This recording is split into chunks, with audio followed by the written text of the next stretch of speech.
Hello दोस्तों, मैं हूं हकीकत का आईना। आइए एक स्टोरी लेकर आया हूं जिसका टाइटल है कर्म का फल मिलना ही है। तो आइए जानते हैं। हमें आज नहीं तो कल हमें अपने कर्मों का फल ज़रूर मिलता है। अगर हम अच्छा कर्म करते हैं तो अच्छा फल मिलता है, यदि बुरा करते हैं तो बुरा फल मिलता है। इसलिए कर्म करने से पहले ज़रूर सोचें कि कैसा कर्म हम कर रहे हैं। कभी भी यहाँ ना सोचने कि इस कर्म का फल मुझे नहीं मिलेगा। ऐसा एक नहीं लाखों उदाहरण है जिसने जैसा कर्म किया उसको वैसा फल मिला है। इसीलिए कभी बुरा कर्म करना तो दूर, उसके बारे में सोचे भी नहीं। मैं आपको दो सच्ची कहानी सुना रहा हूँ जिसमें दोनों व्यक्ति को अपने कर्मों का फल मिला। एक को तो 20 साल बाद उसके कर्मों का फल मिला। देर से ही सही, कर्मों का फल ज़रूर मिलता है। आपको मैं एक रोचक कहानी सुना रहा हूँ। एक व्यक्ति मछली पकड़ रहा था। मछली पकड़ा ही था कि तभी वो एक दबंग व्यक्ति पहुंच गया। वह बहुत बदमाश था। उसने उस मछली वाले से मछली छीनकर ले गया।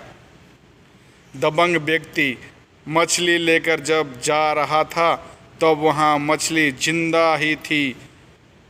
उस मछली ने उस दबंग व्यक्ति के उंगली में काट लिया। कुछ दिनों बाद दबंग व्यक्ति को इतना दर्द होने लगा कि वह डॉक्टर के पास गया। डॉक्टर ने कहा, तुम्हें यह उंगली काटना पड़ेगा क्योंकि इसमें जहर फैल चुका है। मजबूरी बस उस दबंग व्यक्ति ने उंगली कटवा लिया। 1 महीने बाद उस दबंग व्यक्ति को बहुत ज़ोरों से दर्द होने लगा। उस दबंग व्यक्ति ने पुनः डॉक्टर के पास पहुंचा। डॉक्टर ने कहा, घाव तो आगे बढ़ गया है, तुम्हारा पंजा काटना पड़ेगा। फिर वह मजबूरी बस पंजा कटवा दिया। कुछ समय बाद उस व्यक्ति को हाथ में फिर दर्द होने लगा और व्यक्ति डॉक्टर के पास गया। डॉक्टर ने कहा, तुम्हारा यह घाव आगे तक बढ़ चुका है, आधा बाजू काटना पड़ेगा। वह दबंग व्यक्ति को ना चाहते हुए भी अपना आधा बाजू कटवाना पड़ा। हाँ तो दोस्तों, देखे कर्मों का फल। तो आगे देखिए क्या होता है। उस डॉक्टर को कुछ समझ नहीं आ रहा था। आधा बाजू काटने के बाद डॉक्टर ने उस दबंग व्यक्ति से बोला, तुम कुछ ऐसा काम तो नहीं किए हो जिसके कारण तुम्हारा हाथ काटना पड़ा? मुझे साफ साफ बताओ। उस व्यक्ति ने कहा कि मैं करीब 6 महीने पहले एक आदमी से कुछ मछली छीन लिया था। उस मछली ने मुझे काट लिया। तभी से यह समस्या शुरू हुई। डॉक्टर ने उस दबंग व्यक्ति को कहा, यह तुम्हारे उसी कर्मों का फल है। तुम जाओ और उस व्यक्ति से माफ़ी मांग लो। दबंग व्यक्ति ने उसे माफ़ी मांगने तालाब के पास पहुंचा। अब आगे देखिए दोस्तों क्या होता है। चलिए नेक्स्ट देखते हैं। दबंग व्यक्ति ने उस मछली पकड़ने वाले के पैर में गिर गया। बोला, तुमने मुझे क्या श्राप दिया कि मेरा यह उंगली होते होते पूरा हाथ कट गया। उस मछली पकड़ने वाले व्यक्ति ने कहा, मैं तुम्हारे कुछ भी श्राप नहीं दिया। मैं तुम्हें कुछ भी श्राप नहीं दिया। तब दबंग व्यक्ति ने बोला, तुम कुछ न कुछ तो ज़रूर बोला होगा जिसका परिणाम मैं भुगत रहा हूँ। तब वह मछली पकड़ने वाले व्यक्ति ने कहा, तुमने जब मुझसे अपने दबंग से मछली छीन लिया उस वक्त मैंने ईश्वर को कहा, हे ईश्वर, यह अपना ताकत मुझे दिखा रहा है तुम अपना ताकत इसे दिखाना, बस इतना ही कहा था। इस प्रकार दोस्तों हम गरीब, असहाय, अपने से कमज़ोर लोगों को परेशान कर सकते हैं, लेकिन जब ईश्वर अपनी ताकत दिखाने लगता है और बुरा करना शुरू करता है, फिर उसका इलाज कहीं भी और किसी के पास नहीं है।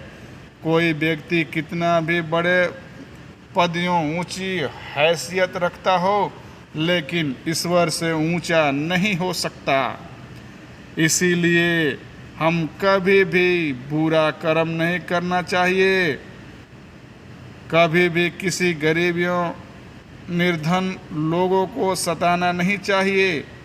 आज नहीं तो कल बुरे कर्मों का फल जरूर मिलता है दोस्तों।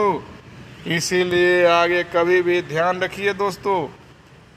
चलिए चलते हैं, नेक्स्ट क्या होता है तो शुरू करते हैं इस कहानी से सीख। इस दोनों कहानी से आपने क्या सीखा?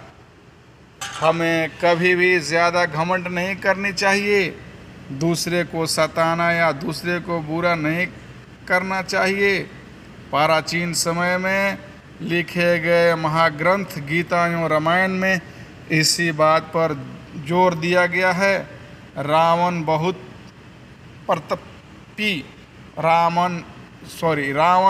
प्रतापी एवं बलवान था, लेकिन दूसरे स्त्री को अपहरण करके लाने के कारण पूरा वंश उसका नाश हो गया। धृष्टराज के 100 पुत्र, एक से बढ़कर एक वीर यूँ महावीर थे। कौरवों की सेना विशाल थी, महायोद्धा कोई अजर अमर था, तो किसी को इच्छा मृत्यु का वरदान, फिर भी सभी मारे गए क्योंकि उसने पांडवों के साथ बुरा किया था। इसीलिए हमें कभी भी किसी के साथ बुरा बर्ताव नहीं करना चाहिए, हमें हमेशा अच्छा कर्म करना चाहिए दोस्तों। तो ये था हमारा आज का स्टोरी। हमारा आज का स्टोरी आपको कैसे लगे प्लीज़ कमेंट करके बताइए दोस्तों, और फिर मिलते हैं नेक्स्ट वीडियो में। तब तक के लिए धन्यवाद। तो दोस्तों मुझे हकीकत का आईना कहते हैं।